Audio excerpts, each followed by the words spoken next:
రాముడికి కోపం రావాలంటే, రాముడు అదుపు తప్పిపోవాలంటే ఏం చేస్తే జరుగుతుంది, ఏ కారణానికి కోపం పట్టుకుంటాడు అన్నది చూడాలనుకున్నారు. సీతమ్మ జోలికెడితే వాళ్ళకి అనుమానం వచ్చింది, అందుకు పంపించారు కాకాసురుణ్ణి. యథార్థంగా అదే జరిగింది అరణ్యకాండలో. అప్పటి వరకు ఎప్పుడు శోకమునకు వశుడవనటువంటి రామచంద్రమూర్తి సీతమ్మ తల్లి యొక్క అపహరణము జరిగిన తరువాత శోకమునకు వశుడైపోయాడు. గోదావరిని అడిగాడు, ఏది సీతమ్మ, ఎవరు తీసుకెళ్లారు, ఎటు తీసుకెళ్లారు చెప్పమన్నాడు. గోదావరి పలకలేదు, రావణాసురుడికి భయపడి ఎక్కడ తనని నిగ్రహిస్తాడో అని. పర్వతములు చెప్పలేదు, చెట్లు చెప్పలేదు, ఇతర ప్రాణులు చెప్పలేదు, ఆఖరికి నోరు లేని మృగాలు చెప్పేశాయి రాముడి బాధ చూడలేక. అవి మోరలెత్తి అరుస్తూ దక్షిణ దిక్కుకు పరిగెత్తాయి. ఓ, ఈ సూచనని బట్టి రావణాసురుడు దక్షిణ దిక్కుగా సీతమ్మని తీసుకుపోయాడని రాముడు గ్రహించాడు. ఎవ్వరూ చెప్పలేదు. చెప్పకపోతే రాముడికి కోపం వచ్చేసింది. సీతమ్మ కనపడలేదన్న శోకంలోంచి వచ్చిన కోపానికి వశుడైపోయి ఎన్నడూ ఆయన నోటి వెంట రాని మాటలు కొన్ని వచ్చేసాయి అరణ్యకాండలో. యథాజర యథామృత్యు. లోకంలో ముసలితనం రాకుండా ఆపడం ఎవడికి సాధ్యం కాదు. ఏదో జుట్టుకి రంగంటే వేస్తాడేమో కానీ వృద్ధాప్యం రాకుండా ఎక్కడికెడుతుంది, కాబట్టి ముసలితనం వచ్చేస్తుంది. అలాగే మరణం రాకుండా ఎవడు ఆపుకోగలడు, ఎవడూ ఆపుకోలేడు. యథాకాలో, కాలము కదిలిపోకుండా ఎవడాపగలడు. నాకు ఇష్టమని ఈ క్షణాన్ని ఆపలేను, నాకు ఇష్టం లేదని వేరొక క్షణాన్ని రాకుండా ఉంచలేను. కాలము నడిచి వెళ్ళిపోతుంది అంతే. యథాకాలో యథావిధి. విధి అంటే పరమేశ్వరుడు ఏది జరగాలని సంకల్పం చేశాడో దాన్ని ఆపడం ఎవరికీ సాధ్యం కాదు. ఏతత్తు నియతం సర్వం మయచానుత్తమం యశాహ. ఇన్నాళ్ళు నాకు కీర్తి ఉంది లక్ష్మణ, వృద్ధాప్యాన్ని ఆపలేనట్టు, మృత్యువుని ఆపలేనట్టు, కాలాన్ని ఆపలేనట్టు, విధిని ఆపలేనట్టు నన్ను ఇప్పుడు ఎవరు ఆపలేరు. సీతమ్మ యొక్క జాడ చెప్పలేదు కాబట్టి, నాకింత శోకం కలిగింది కాబట్టి ఎవరూ సుఖంగా ఉండడానికి వీల్లేదు ఈ లోకంలో. నా నారాచ బాణములతో ఈ లోకాన్నంతటినీ కట్టేస్తున్నాను.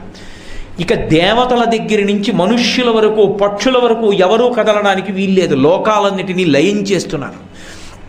నేను ఓర్పు పడితే చేతకాని వాడిని అనుకుంది సృష్టి. ఓర్పుకి చేతకానితనానికి ఉన్న తేడా ఏమిటో చెప్పాలనుకుంటున్నానని కోదండం తీసుకున్నాడు. చూశాడు మహానుభావుడు లక్ష్మణస్వామి, అమ్మో అన్నయ్య శోకానికి వశుడైపోయాడు. ఈ శోకంలోంచి అన్నయ్య కోపం లోకాల్ని లయం చేసినా చేసేస్తుంది అనుకున్నాడు. గబగబా వచ్చి కాళ్ళ మీద పడిపోయి అన్నయ్య, పురాభూత్వా మృదుర్దాంతః సర్వభూతహితే రతః నక్రోధవశమాపన్నః ప్రకృతిం హతుమర్హసి. అన్నయ్య, నీ స్వభావం ఇది కాదు. నువ్వు చాలా దయ కలిగినటువంటి వాడివి. నువ్వు శోకాన్ని దగ్గరికి రానిచ్చేటటువంటి వాడివి కావు. కర్తవ్యతానిష్టతో ఉండేటటువంటి వాడివి. అటువంటి వాడివి పురాభూత్వా మృదుర్దాంతః, ఎంతో మృదువైన స్వభావంతో సర్వభూతహితే రతః, సర్వభూతముల యొక్క హితాన్ని కోరుకునేవాడివి. అటువంటి నువ్వు ఇవాళ నక్రోధ వశమాపన్న. ఇంత క్రోధం వచ్చింది ఏటనయా నీకు, వదిన కనపడలేదని? ఆ శోకంలోంచి ఇంత కోపమా? ప్రకృతిం హాతుమర్హసి. నువ్వు ఈ ప్రకృతిని అంతటినీ లయం చేసేస్తావా ఏమి?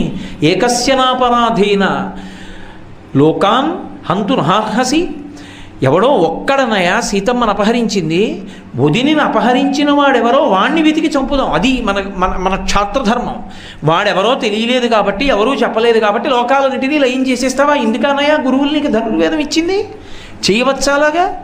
పడిపోయాడంతే కాళ్ళ మీద. చంద్రే లక్ష్మీ, అలాగే చంద్రే లక్ష్మీ ప్రభా, సూర్యే ప్రభా గతిర్వాయౌ భువి క్షమాహ ఏతత్తు నియతం సర్వం త్వయిచానుత్తమం యశాహ. చంద్రుడు అంటే కాంతి, చల్లటి కాంతి వస్తుంది. సూర్యుడు అంటే వెలుతురు వేడి వస్తాయి. వాయువు అంటే కదులుతుంది. భూమి ఓర్పు. రాముడు కీర్తి. త్వయిచానుత్తమం యశాహ. నీ రాముడు అన్న పేరు చెప్తే లోకం అంతా ఓ మాట అంటుంది, మర్యాదా పురుషోత్తముడు అంటుంది. అంతటి కీర్తి గణించిన వాడివి. స్వచ్ఛమైన కీర్తి, కర్తవ్యతానిష్టతో ఉండడం తప్ప చేతిలో అస్త్రాలు ఉన్నాయని ఎవరి మీద పడితే వాళ్ళ మీద ప్రయోగించమని పేరు. అటువంటి వాడివి ఇవాళ శోకానికి వశుడవైపోయి అన్నయ్య ప్రకృతిని అంతటినీ పాడు చేస్తావా అని అడిగాడు. అంతే. వెంటనే తమ్ముడా, నువ్వు చెప్పింది సత్యం. ఎవడు సీతాపహరణం చేశాడో వాణ్ణి వెతుకుదాం, వాణ్ణి సంహారం చేద్దాం పద అని బయలుదేరాడు. జటాయువు కనబడ్డాడు. నేను ఎందుకు మనవి చేస్తున్నానంటే శోకమునకు వశుడైపోవడం ఒకెత్తు, తాను శోకమునకు వశుడైనప్పటికీ ఆ శోకమునకు వశుడైనప్పుడు అవతల వారు వచ్చి ఒక మాట చెప్పినప్పుడు దాంట్లోంచి పైకి రాగలిగిన ప్రజ్ఞ ఒక ఎత్తు. ఆ ప్రజ్ఞ ఉన్నవాడు నిలదొక్కుంటాడు. మళ్ళీ ఆ నిలదొక్కుకోలేకపోతే దానికి వశుడయ్యాడో అదేం సంతోషకారకం కాదు. దాని వలన కొంతకాలానికి తానే పడిపోతాడు.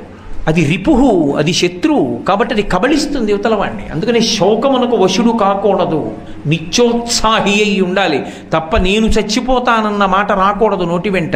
శ్రీరామాయణంలో నిష్పక్షపాతంగా నడుస్తుంది రామాయణం. నరుడి కథ అని నేను మీతో అందుకే చెప్పాను. నరుడు కష్టం వచ్చినప్పుడు ఏ స్థితులను పొందుతాడో రామాయణంలో వ్యక్తులు అదే స్థితిని పొందుతుంటారు.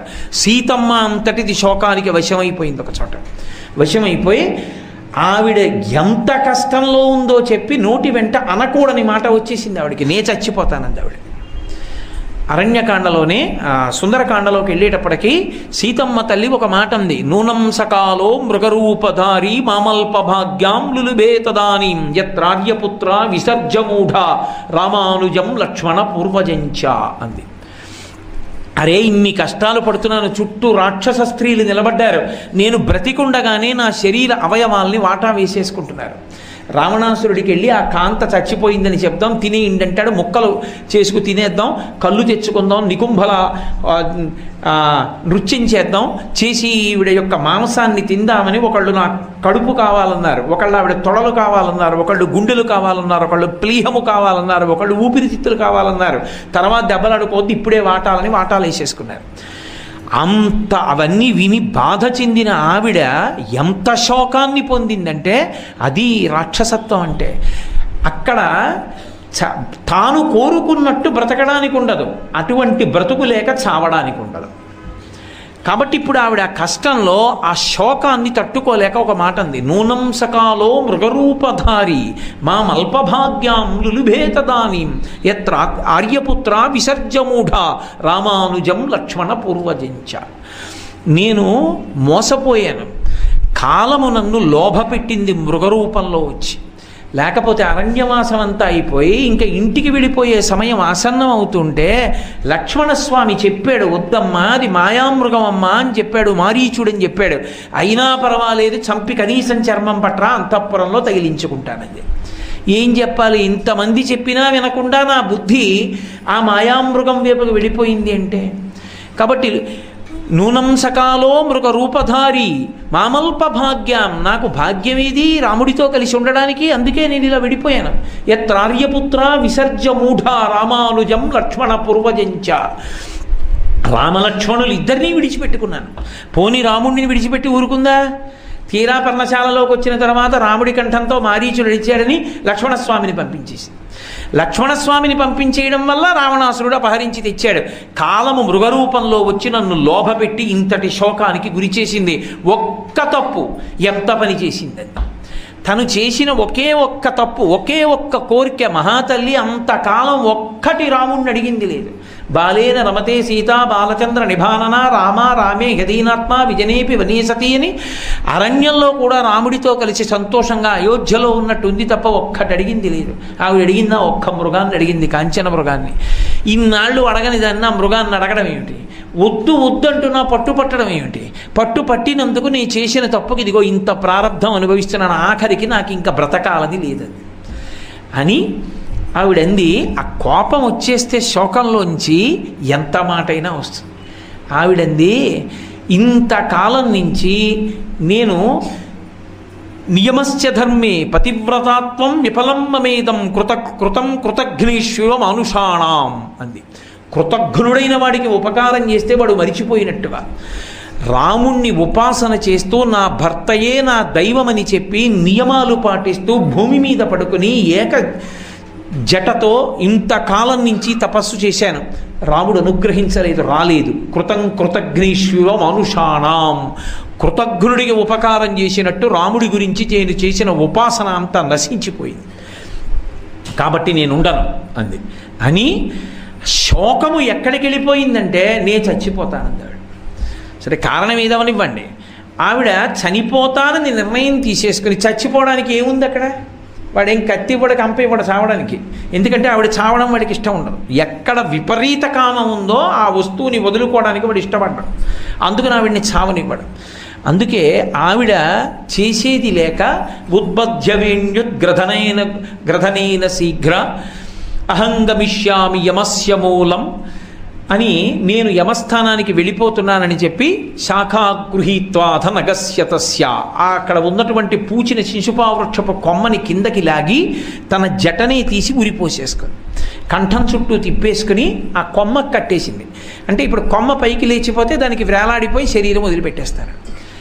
ఇంత ఉరిపోసేసుకుంటుంటే ఆవిడికి దైవానుగ్రహం ఉన్నది కనుక ఎక్కడో ఆవిడ చేసిన ఉపాసన ఫలించాలి. నరుడి కథగా విన్నప్పుడు అలాగే చెప్ప